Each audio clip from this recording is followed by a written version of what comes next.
할렐루야. 오늘도 기독교는 무엇인가? 네 번째가 되겠습니다. 은혜를 나누게 합니다. 기독교의 진리를 우리가 깨닫고 믿고 실천하는 것이 기독교인데, 그 진리를 알고 말하기는 쉬운 편이지만 그 진리를 실천하는 것, 진리대로 사는 일, 그것은 어려운 편이다. 왜 쉽다, 어렵다 이렇게 얘기하지 않고 쉬운 편이고 어려운 편이다 그렇게 얘기하는가? 반드시 진리를 깨닫는 것이 쉬운 일만은 아니고 어려울 수도 있다. 진리를 실천하는 것이 반드시 어려운 일이 아니고 쉬울 수도 있다. 그렇기 때문에 그런 표현을 한 것인데요. 기독교의 진리, 신구약 성경을 관통하는 진리가 있다면 죄의 문제 아닐까요? 구약 성경 39권, 신약 성경 27권, 합계 66권 을 관통하는 주제가 있다면 죄의 문제, 그리고 죄를 멸한다고 할까요? 죄를 씻고 의롭게 되는 것이 신구약 성경을 관통하는 주제인 것 같습니다. 죄의 반대는 의이다. 그 죄에 관해서 창세기에 나오는 인류의 타락, 인간 조상 아담과 하와의 타락, 그것이 이제 원죄라고 하지 않습니까? 원죄의 결과 모든 슬픈 일들, 고통스러운 일들이 펼쳐지는 것인데, 우리는 참으로 이 구약 성경에 여러 가지 나오는 의식들, 제사 의식들도 죄를 씻는 그런 일들을 얘기하고 있고, 궁극적으로는 예수님께서 십자가에서 희생의 제물이 되신 이유, 또 인류의 죄를 씻기 위해서, 청산하기 위해서 그렇게 하신 것이다. 그렇게 얘기할 수 있습니다. 구약 성경은 유대인들의 문자, 글자인 히브리어로 기록이 되어 있다면, 신약 성경은 예수님 당시, 신약 성경이 기록될 당시에 문화, 문명을 주도하고 있었던 그리스, 알렉산더의 영향인데요. 헬라어로 기록이 되어 있습니다. 그래서 제 헬라어로는 하말티아, 관역을 벗어났다, 그런 뜻이랍니다. 관역을 벗어났다. 관역을 맞춰야 되는데 관역을 벗어났다. 뭔가 잘못됐다, 그런 죄죠. 나는 잘못이 없다 이렇게 얘기할 수 있는 사람이 아무도 없듯이, 나는 죄가 없다 이렇게 말할 수 있는 사람도 아무도 없는 것이죠. 우리 다들 좋아하는 푸시킨의 생활이 그대를 속일지라도 슬퍼하거나 노하지 말라.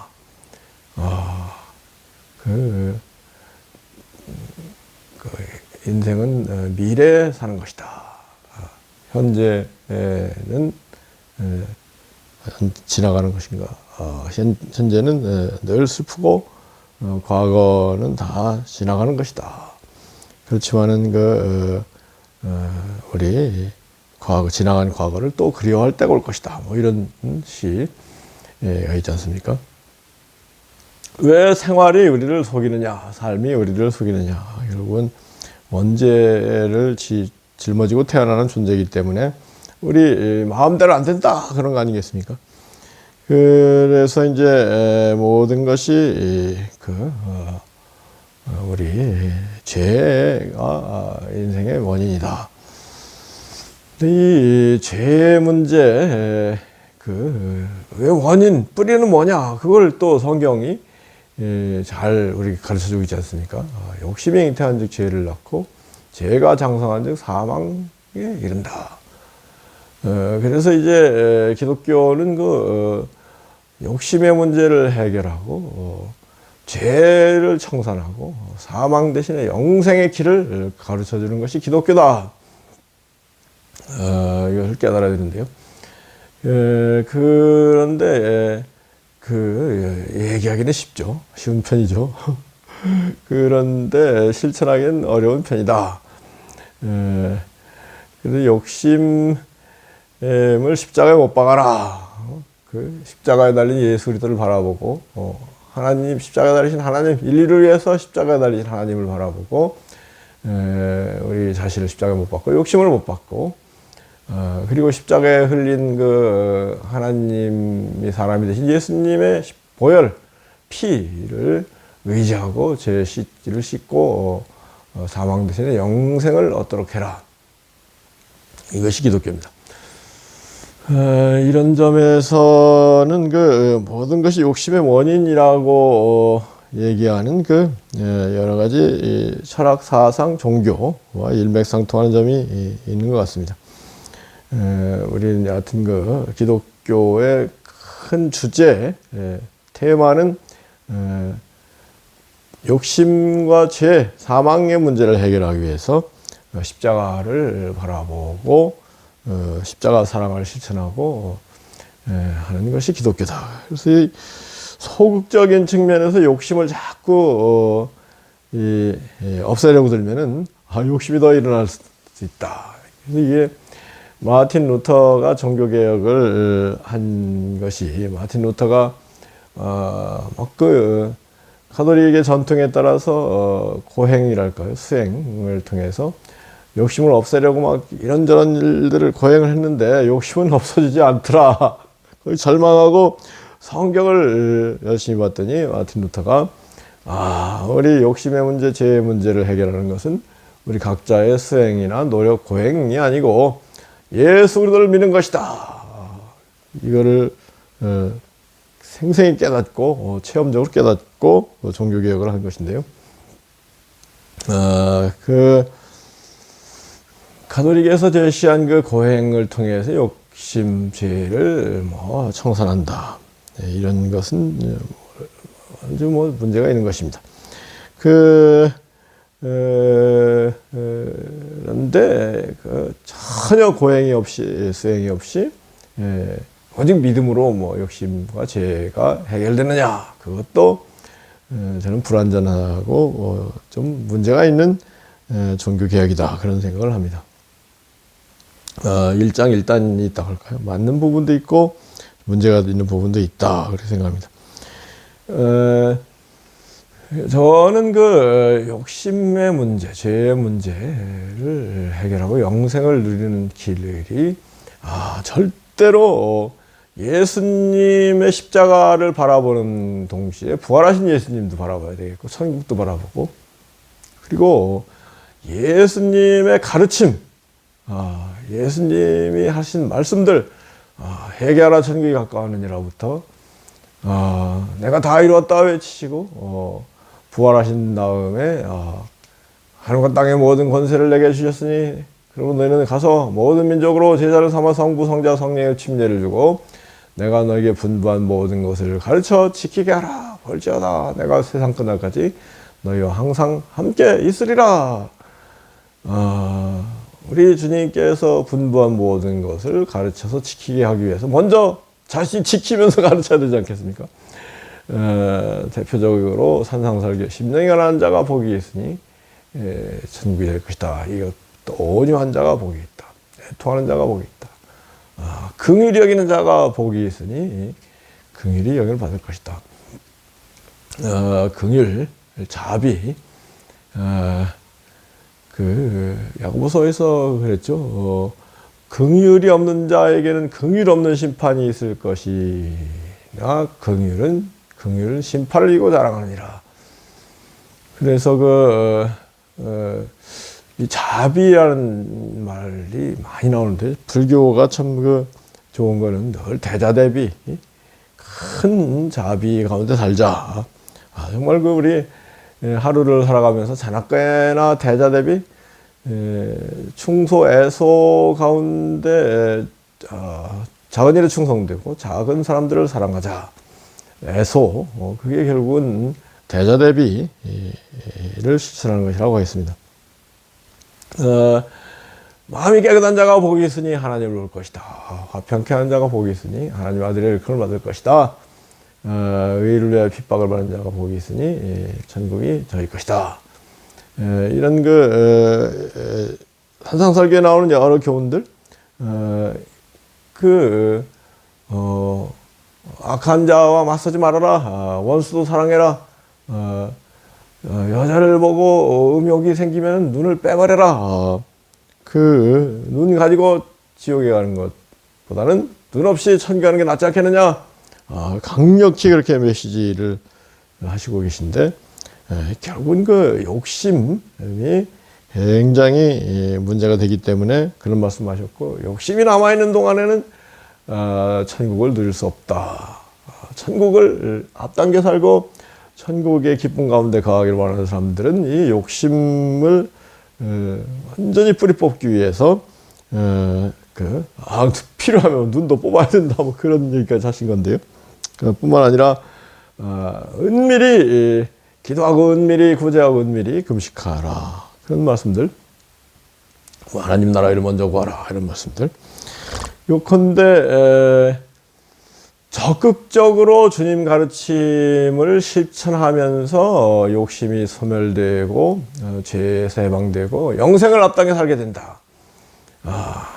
그것도 쉬운 일은 아니죠. 그렇기 때문에 좁은 문으로 들어가라, 그렇게 말씀하시는데, 자꾸 실천을 하다 보면은 습관이 인격이 되고 삶이 되는 것인데요. 그래서 자꾸 실천을 하면서 욕심이 소멸되는 것이지, 그냥 뭐 오직 믿음하고 끝하면은 또 욕심이 또 생기는 거 아닐까요? 정말 주님의 가르침 말씀을 실천하는 가운데 성결을 체험한다. 첫째는 주님 말씀을 마음속에 깊이 새기면서 성결해지거든요. 심령이 가난한 자가 복이 있으니 천국이 될 것이다. 애통하는 자가 복이 있으니 의를 바라고, 온유한 자가 복이 있다. 긍휼히 자가 복이 있다. 마음이 깨끗한 자가 복이 있다. 화평케 하는 자가 복이 있다. 의를 위하여 핍박을 받는 자가 복이 있다. 줄이고 목마른 자가 복이 있다. 예, 주님 말씀, 은밀히 기도하고 은밀히 금식하고 은밀히 구제하라. 주기도문으로 기도하라. 이런 말씀들 자꾸 실천하는 가운데 깨끗하게, 먼저 말씀을 마음에 새기는 가운데 마음이 깨끗하거든요. 그래서 요한복음 15장 3절에 내 말로 너희가 깨끗해질 것이다. 주님 말씀이 너희가 내 말 속에 걸면 너희가 깨끗해질 것이다, 그랬거든요. 그 말씀이 진실로 우리 속에 생생히 살기 위해서는 실천할 때 그 말씀이 우리의 인격이 되는 거거든요. 그것이 처음엔 좀 어려운 일이지만 자꾸 실천하다 보면은 습관이 되면 그때는 그렇게 어려운 일이 아닐 수도 있다. 제가 코로나 바이러스 시대를 거치면서 찬송가를 외워 부르기 시작해가지고 지금은 한 찬송가 150곡을 막 4절까지 보험성가 막 50곡 뭐 이렇게 외워서 하루에 막 5, 60곡씩 막 부르면 일주일에 2번씩 떼거든요. 그게 어려운 일이긴커녕 즐겁고 기쁜 일이다. 찬송가 외워 부르면 마음이 깨끗해지는 거 아니겠습니까? 그래서 반드시 어려운 편이 아닐 수도 있다, 그런 얘기를 합니다. 요컨대 기독교 신구약 성경을 관통하는 교훈이 있다면 죄의 문제를 해결하는 것인데, 죄를 씻고 의롭게 되어서 의의 천국, 의의 천국이다. 하나님은 사랑의 하나님이면서 또 의의 하나님, 공의의 하나님이다. 그래서 이 죄를 씻는 문제, 죄를 청산하는 문제, 십자가 보혈이 우리 죄를 청산하지만 또 우리가 주님 말씀을 사랑하고 실천하는 가운데, 선을 행하는 가운데 우리 죄값이 상쇄되는 그런 측면도 있거든요. 그래서 우리 참으로 늘 이러한 주님 말씀을 사랑하고 주님 말씀은 뭐라고 그랬어요? 태양 중에 태양과 같은 말씀들, 이 말씀들 정말 사랑하고 마음에 새기고 순종하고 실천하는 가운데 제가 그래서 이 복음을 전할 때 또 성령이 오시고 권능을 받고 죄가 씻어지는 거거든요. 그래서 이 온 천하에 다니면 만민에게 복음을 전파하라. 우리 인간적인 노력으로 죄가 씻어지는 건 아니고 성령과 함께하는 노력으로 죄가 씻어진다. 성령의 권능으로 주님 말씀을 순종할 때 죄가 씻어진다. 이런 얘기를 하지 않을 수 없는 것이 그렇답니다. 우리가 자꾸 인간적인 노력을 하면 오히려 또 교만해지셔서 문제가 생긴다는 거예요. 근데 모든 것이 성령의 도우심, 성령의 권능으로 내가 주님 말씀을 실천하고 순종하며 살고 있구나. 그러면은 더 겸손해지고 더 잘하게 되고 그런 측면이 있는 건데요. 그 중에 하나가 이 성령이 오시면 어떻게 된다고 했어요? 사도행 1장에 주님께서 말씀하시기를 성령을 받으면 너희 권능을 받고 땅끝까지 내 증인이 되리라. 아멘이죠. 저주가 가는 자 다 구원해야 우리의 본분을 다하리니 예수의 이름을 전파할 때에 주 크신 능력을 다 받겠네. 저주가 가는 자 예수를 믿어 그네 힘입어 다 살겠네. 저주가 가는 자 불쌍히 여겨. 저주가 가는 자. 이 절은 주 반대하는 자 불쌍히 여겨. 참 회개할 때를 기다리며 열심을 하여 인도해 보세. 예수를 믿으면 다 살겠네. 저주가 가는 자 예수를 믿어 그네 힘입어 다 살겠네. 아멘이죠. 1절은 저주가 가는 자